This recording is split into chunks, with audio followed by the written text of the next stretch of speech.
can't think of any more human activity than conducting science experiments. The game I play is a very interesting one. It's imagination in a tight straitjacket. The beauty of a living thing is not the atoms that go into it, but the way those atoms are put together. What I always think should be the basis of education is not answers, but questions.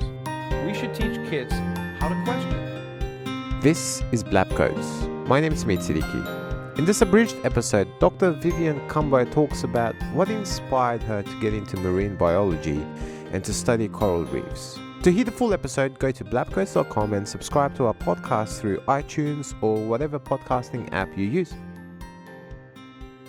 My parents are both science teachers, so they're both high school science teachers, which meant that every single holiday I ever went on was a science adventure. We would be going camping or anywhere we went, we would be driving along, and my dad's got a background in geology and physics, and my mum's got a background in chemistry and botany. So we'd be driving along and the car would just be pulled over all of a sudden for them to show me some rock formations or some plants, and so I felt like I was always learning something about the world we live in, which was a really good experience. Wow, so you had two parents, both of them were science educators.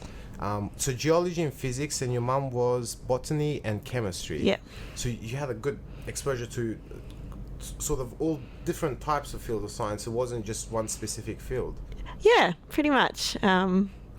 Interestingly, not so much biology, which is where I ended up heading. But I got to learn a lot of different how a lot of different things worked from a very young age, which is good. Wow, I kind of envy you because both my parents were educators, but my dad was a historian and my mum was a high school teacher, but they weren't scientists. They had a deep fascination with science, actually, but they never had the opportunity to study it. So you're like I don't know, if I could imagine Carl Sagan and his wife, if they had a kid, that's exactly what they would do, sort of upbringing. Yeah. Yeah, it was good. It was really good, and it meant the type of things that we actually did when we were kids. One of my brother's birthday parties when we were young was just everyone coming round, and my mum just did a whole bunch of different chemistry experiments where there was explosions or pretty lights or things like that, and you can imagine a group of kids just absolutely loving that. So it was awesome. That sounds awesome. Yeah. So your parents were your biggest inspiration for you to get into science? Yeah, definitely. I had a lot of their support to do that. And the biggest moment for me to know that I wanted to do marine science was actually on a holiday with them when I was 14, and we drove from Sydney up to Cape Tribulation. It was a 6-week trip, and at the Whitsundays we were sailing around the Whitsundays for a week, and I jumped in the water and saw corals for the first time, and it took my breath away I've always thought the ocean was beautiful and the marine environment was beautiful, but just seeing the tropical reef ecosystem, it was just incredible. And seeing corals, I just knew that this is what I wanted to do. Wow. Yeah. At 14 you had that realization. Yeah, and obviously along the way you think you want to do many other things, but then when I got to choose my university degree, that's what I chose, was marine science. In high school, so once you saw the beauty that there was in the coral reef, was that the first time you had seen it? That was the first coral reef I'd ever seen, yeah. And it really affected you. Yeah. And so how did that affect you at school? Did you decide to change your units, for example, in year 11 and year 12 where you can specialize? Did you go towards the interestingly, they didn't, no, and I didn't actually even do biology in high school. I did chemistry and I did physics in year 11, but I had a lot of units, so I dropped physics in year 12, much to my dad's dismay. And so I did really start doing the sciences once I went to university. I had my chemistry background, which was great for the first few years of uni, and then I just did biology, and there's lots of maths and stuff as well. I saw that you did a bachelor's in microbiology and oh my god, I'm forgetting the second. And marine biology. And marine biology. Yeah. Sorry. That's quite a mixture. What made you want to mix them two together? Well, when I started, I wanted to do initially marine science, and I really loved chemistry, and I actually went into biochemistry. But come second year at uni, I started realizing I didn't really like biochemistry as much. We were learning a lot of cycles at the time, and I was just like, this is really not for me. And I was doing within my marine science degree, environmental microbiology, and I loved it. I just loved the microbiology field, and so I decided to drop my biochemistry major and actually do microbiology instead.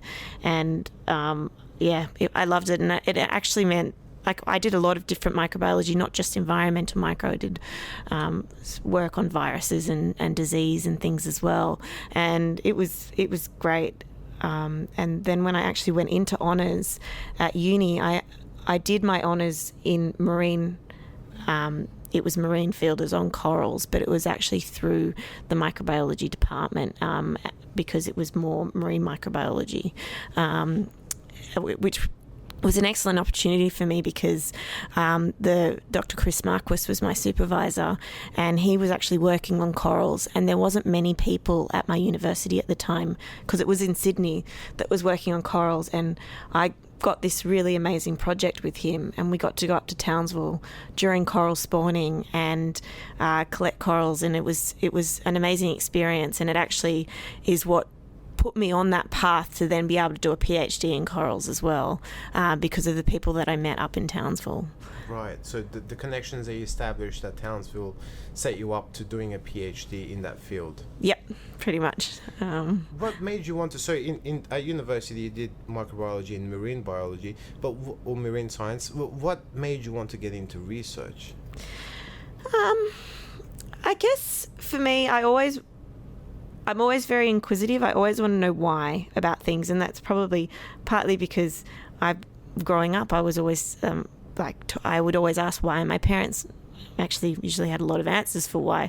I actually have a running joke that whenever I'm traveling now and there's some rock structure somewhere, I just want to 1-800 my parents to find out what it is. Oh, wow. And so that definitely led me on the path to research. But when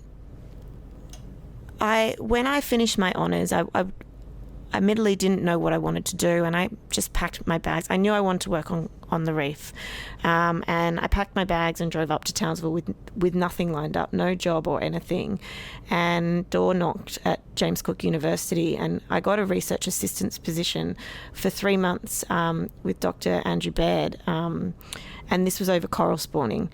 So we got to, this is coral spawning just here actually, we got to I got the experience of working out on the reef at Orpheus Island and out on the Mid-Shelf Reef through AIMS, the Australian Institute of Marine Science, during this 3-month period. And it was so much fun, diving every day, collecting coral samples, going back into the lab, constructing the experiments, having to build stuff. And so it was really hands-on, really practical, really outdoorsy. And I loved it. And it was during that 3-month period, discussing this with my boss at the time, that he was like, well, have you ever thought about doing a PhD?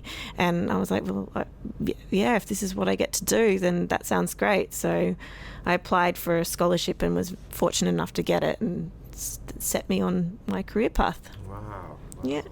That's interesting. So you took this big risk of just showing up and just knocking on a person's door and hoping that it's going to work out. Yep. Pretty much. I did have one other option. Like I did door knock a lot. I was there for 2 months unemployed actually. But at the same time I was being interviewed through the hospital for a microbiology lab technician position as well. And on the same day that I got the research assistant position, to be a marine scientist, I also got the lab technician position, and it's interesting whenever I think back into my past and be like, oh, how different my life could have been if I took the other option.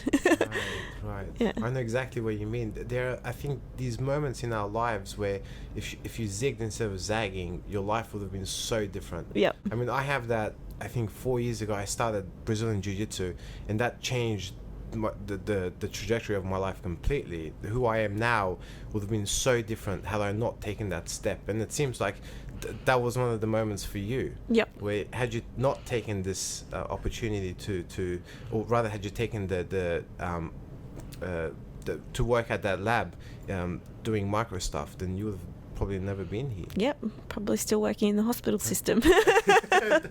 Probably depressed. Smelling, like I did a microbiology unit, and so I work in the field of biochemistry and molecular biology, and my supervisor's a hardcore biochemist, and he doesn't understand micro, and he goes, I don't understand why people can work with microbes. When you're working with E. coli, you know where they come from. That's where you gotta smell in the lab. Like, fair point. At least, I'm sure some of my microbiology friends would have something to say about that. That's true. It's not that bad.